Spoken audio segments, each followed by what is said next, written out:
Assalamualaikum warahmatullahi wabarakatuh. Salam sejahtera bagi kita semua. Perkenalkan, nama saya Syahdian Putra. Saya dari Angkatan 22, Kelompok 3, Pelatihan Dasar CPNS tahun 2025. Saya adalah CPNS dari Dinas Pertanahan dan Penataan Ruang Kota Dumai dengan jabatan Penata Kelola Pengadaan Tanah. Setelah saya mengikuti agenda 1 pada pelatihan dasar ini, saya mendapatkan 3 hal penting. Yang pertama ialah wawasan kebangsaan, yang kedua adalah analisis isu kontemporer dan kesiapsiagaan bela negara. Dari 3 hal ini saya akan menjelaskan implementasinya kepada kehidupan saya sebagai CPNS, khususnya penata kelola pengadaan tanah.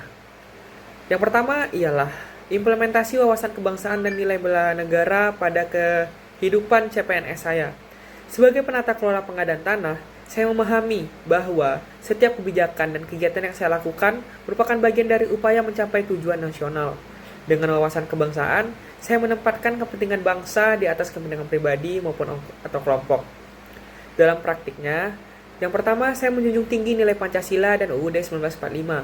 Saat menangani proses pengadaan tanah, yaitu memastikan keadilan bagi masyarakat yang tanahnya terdampak pembangunan.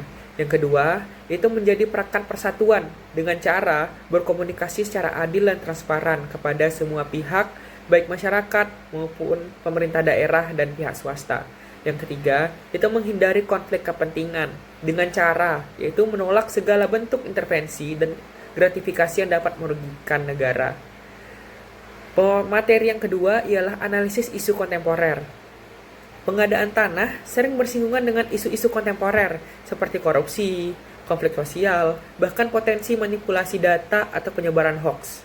Sebagai CPNS yang berdedikasi dan berakhlak, saya menerapkan pembelajaran dari modul ini dengan cara yang pertama adalah membangun sikap anti korupsi. Dalam setiap proses ganti rugi lahan, memastikan transparansi administrasi dan akuntabilitas penggunaan anggaran. Yang kedua, mengantisipasi radikalisme atau provokasi yang dapat muncul dalam bentuk penolakan warga dengan mengedepankan pendekatan persuasif, komunikasi yang humanis, dan musyawarah yang mufakat. Yang ketiga, menggunakan teknologi informasi secara bijak dengan cara menyaring informasi serta melawan penyebaran hoax terkait program pengadaan tanah. Yang keempat, ialah berpikir kritis dalam menganalisis potensi masalah lapangan, misalnya jika terjadi sengketa lahan, saya harus mengidentifikasi akar masalah pihak yang terlibat serta mencari solusi adil sesuai regulasi. Dan yang terakhir, yaitu implementasi pada kesiapsiagaan bela negara.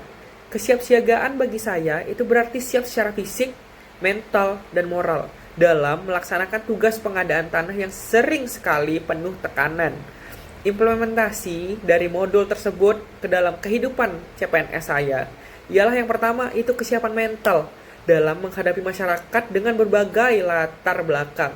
Tetap sabar, disiplin, dan profesional meski ada penolakan atau tekanan. Yang kedua ialah kesiapan fisik dengan menjaga kesehatan agar mampu turun ke lapangan, melakukan pengukuran, verifikasi, dan sosialisasi. Yang ketiga itu menjunjung etika, etiket, dan moral dalam berinteraksi dengan masyarakat, tidak bersikap arogan, serta selalu menjaga integritas. Yang keempat, itu adalah membangun kerja tim dengan instansi lain seperti BPN sebagai induk dari pengadaan tanah dan proses pertanahan di negara ini, itu adalah pemerintah daerah dan aparat keamanan. Sehingga pengadaan tanah tersebut berjalan lancar, adil, dan sesuai aturan. Yang terakhir ialah menumbuhkan semangat rela berkorban dengan menempatkan tugas negara di atas kepentingan pribadi. Misalnya tetap melaksanakan tugas di lapangan meski dalam kondisi sulit atau rawan konflik. Sehingga dari pembahasan yang telah saya jabarkan tersebut, itu ketiga modul ini saling terkait dan membentuk satu kesatuan pembelajaran bagi saya sebagai CPNS. Wawasan kebangsaan menjadi pondasi nilai, analisis isu kontemporer membekali saya dengan kemampuan berpikir kritis dan solutif, sedangkan kesiapsiagaan bela negara menumbuhkan mentalitas kuat dalam menghadapi tantangan. Dengan mengimplementasikan semua modul tersebut, saya siap mengabdi sebagai penata kelola pengadaan tanah yang profesional, berintegritas, dan selalu menempatkan kepentingan bangsa di atas segalanya. Sekian dari saya, Syahdian Putra. Sekian. Assalamualaikum warahmatullahi wabarakatuh.